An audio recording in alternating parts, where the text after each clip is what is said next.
Hey everyone, this is Chappie over here at Intense, and for today's video we're going to be unboxing and assembling the INTENSE Tazer Alloy S. Let's get started.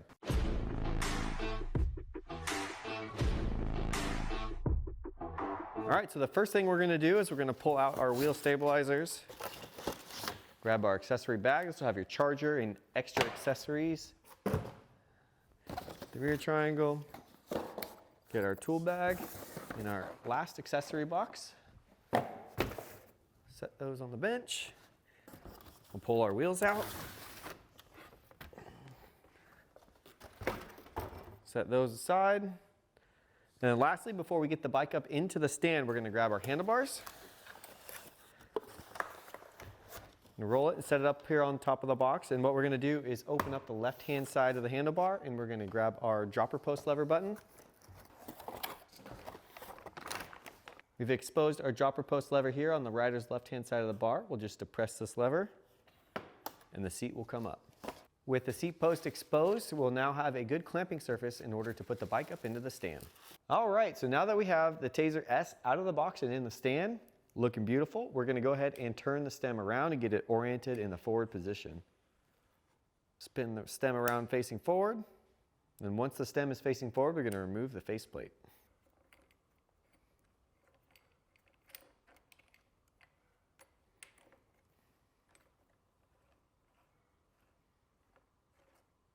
All right, so with the faceplate off, we're going to grab our bars and roll them up into position.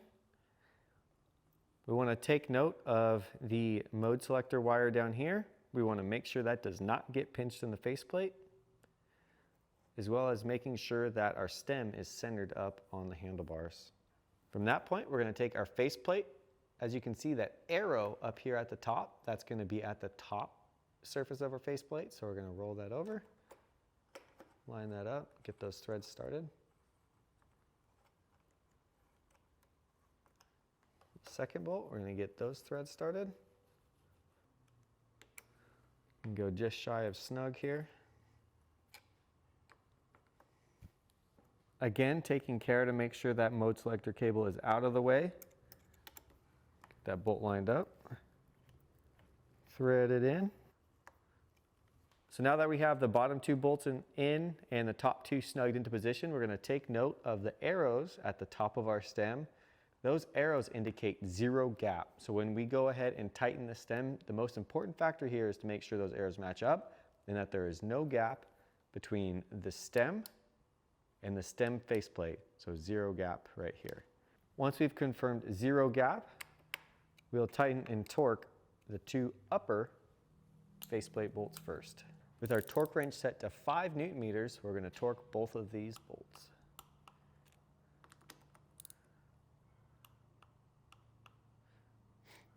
Once those are torqued, we're going to double check to make sure that our handlebars are centered and our bars are positioned in a fashion that we want.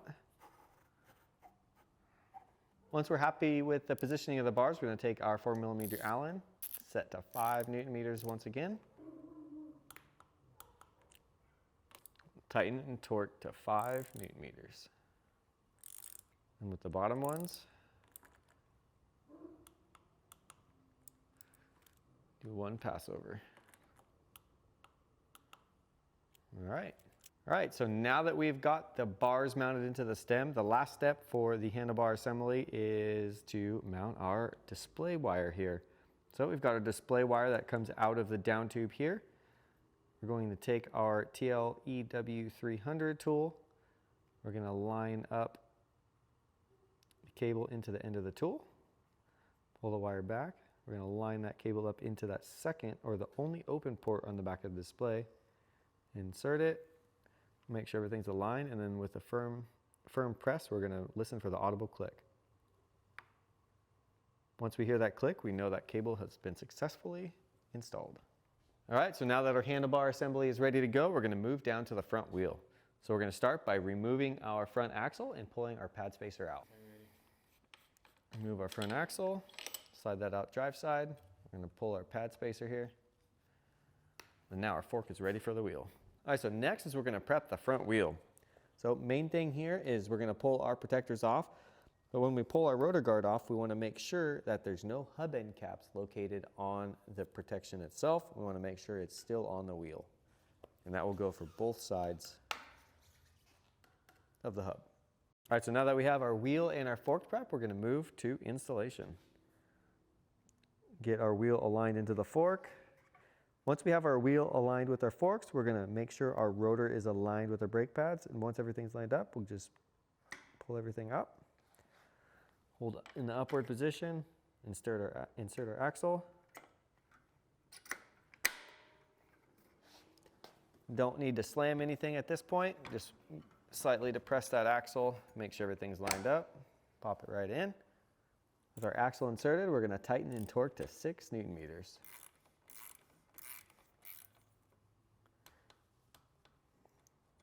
After we've torqued the axle, we're going to torque the pinch bolt as well to 6 Newton meters.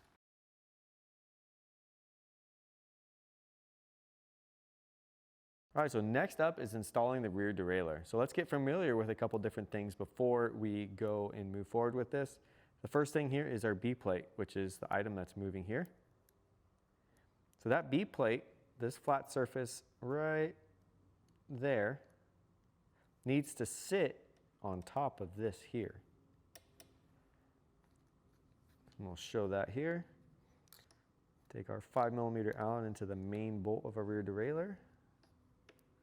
We're going to make sure that B plate is positioned above the flat surface of the derailleur hanger, and then gently thread our derailleur into the hanger. At this point, we will leave the main pivot bolt slightly loose. Make sure that that derailleur is set down so those two surfaces are contacting each other firmly. And we'll tighten and torque the main derailleur bolt to 10 to 12 Newton meters. All right, locked and loaded. So we'll start this by removing the protector off of our rotor. We want to make sure that there's no hub end caps, which is located here. We want to make sure there's nothing on the protector, and those remain on the wheel. And that goes for both the rotor side and the drive side. So first step for prepping the rear of the bike here is we're going to release our hull lock, and then we're also going to unlock the lower cage of the derailleur by pulling this tab out. Once we pull that out, we can roll that cage down and out of the way. This will give us much more slack in the chain in order for us to install the rear wheel more easily. Next, we're going to remove the rear axle using a 5mm on the non-drive side.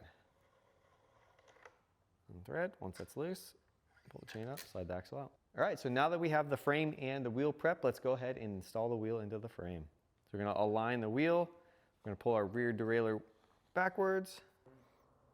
Going to align the chain on the smallest gear of the cassette and bring the wheel up into the frame. We can release the derailleur and move our attention to the rear caliper, align the rotor between the pads, and then the wheel into the dropout. Once everything's aligned, insert our rear axle, apply a slight amount of inward pressure, and tighten our axle. Once we get that snug, we'll come back with a torque wrench set to 11 Newton meters and torque our rear axle. So with the rear wheel in and our axle torqued, we're going to re-engage our rear derailleur, so we'll roll the lower cage back up. Once it's as far up as it can go, we're going to use our thumb here on this lever and just depress downwards, and you'll hear it snap into position. Once it's snapped into position, that's all locked in, ready to roll. Then we'll re-engage our hull lock, so we'll flip this lever up and lock it into position.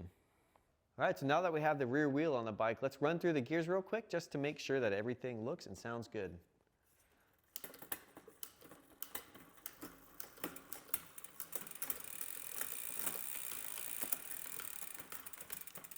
All right, everything looks really good. Now, the bikes do come pre-tuned, so everything should be good. However, if you notice any issues with your shifting, there is a derailleur tuning video located in our tech tutorial section that will guide you through the process on how to dial that back in. All right, so next step here is we're going to be installing our pedals. So they are left and right specific, and we want to make sure that we put a little bit of grease on those axles before we go to install. All right, once we get these pedals snug, we want to tighten and torque to 37 Newton meters. All right, so now that we have the bike on the ground, the first thing we want to do here is we're going to set our headset preload. So this is, on this bike, it's going to use a 4mm Allen. And typically what we look for is anywhere from 2 to 4 Newton meters. I always start with 3. So we're going to set our torque wrench to 3 Newton meters here.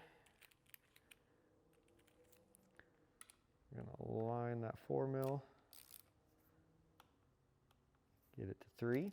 Then once we've set our headset preload, I'm going to go ahead and lift the front of the bike up, turn the handlebar, make sure it's moving freely with a slight amount of resistance, and that feels great there. So once that headset preload has been set, we can move to align our handlebars to the front wheel. Okay. All right, so now that we have our headset preload set, the next thing we're going to do is align our handlebars to our front wheel. So start that by just kind of getting over the front of the bike, look at the reveal of the front edge of the handlebar to the front edge of your fork crown. Just align things until you're kind of happy with the reveal. Once we're happy there, we're going to tighten and torque 5 Newton meters.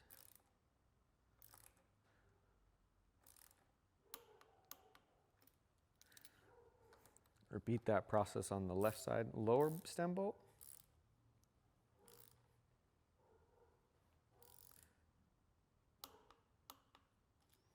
All right, so now the stem is complete. All right, so now that the bar and stem is all situated on the bike, the next thing in our setup process here is setting our seat height. So this is going to be done through the 4mm Allen located on the seat post clamp. And kind of a good general rule of thumb to get you started is put your hand on the top of your hip bone and then slide the bike under it. For me, the seat height in this position is actually pretty close. I probably need to go up 1 centimeter. But use that as a good starting point. Once you ride the bike, you can kind of really get it dialed in for what your personal preference is. But we'll make that adjustment by just using our 4mm Allen. Using our 4mm Allen, we'll loosen our seat post clamp. We'll raise the seat post just a little bit into our desired position. We're going to take our torque wrench set to anywhere from 6 to 8 Newton meters. We're going to re-torque our bolt.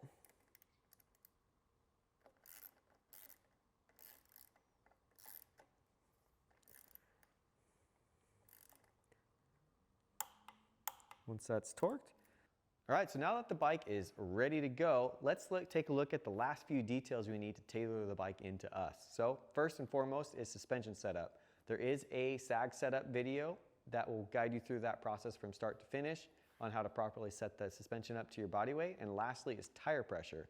Tire pressure is very important depending on your personal preference or the terrain you ride.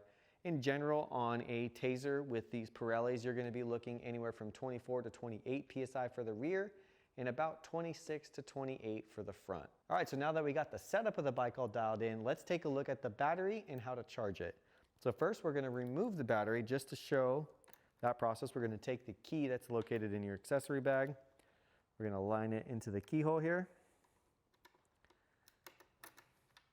Once it's aligned, it's just a quarter turn forward.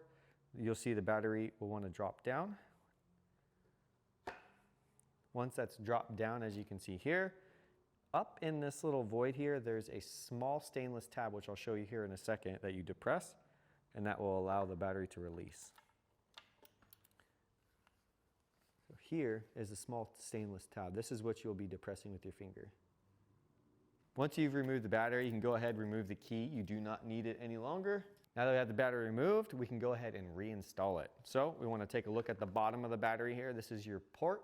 This is the primary power port. All right, so with the battery out of the bike, we're going to press and hold the power button until the lights flash and we know our battery is awake and active and ready to be charged. So now we're going to reinstall the battery. The most important attribute here is to make sure that we're taking note of where our power port is on the bottom of the battery, our terminal is, and we're going to align that into the bottom of the frame here. And there are tabs that help guide everything into place. As you can see, it just kind of set right in, and we'll just roll the top of the battery into the frame here. You hear that click. Now that battery door is set on that stainless tab that we looked at a minute ago. Then from there, we'll just simply squeeze the battery into the frame. Once you hear that click, you know that battery is firmly installed and not going anywhere. All right, so next step here, and kind of the final step, is to charge your battery. So what we're going to do is come down to the part of the frame that sits right above the motor here. You'll see this Shimano battery port. The charge port here, we're going to pull that door open. We're going to take our charger cable here. We're going to align it with our port. Once everything's aligned, just press that in. Once that's in, we're going to look for the yellow light. Once that yellow light has come on, we know that the battery is in charge mode. All right, so now that we have the bike fully set up and everything is charged, let's go ahead and get the bike turned on. So the power button is located on the top of the top tube here. Just going to push and hold for 3 seconds. Going to wait for Shimano steps to clear, see mile per hour, and that signifies we are ready to go. All right, so there you have it. We have successfully completed the unboxing and assembly of the all-new INTENSE Tazer Alloy S. If you need any assistance or need any help along the way, don't hesitate to reach out. We'd be more than happy to help. Thanks for choosing INTENSE.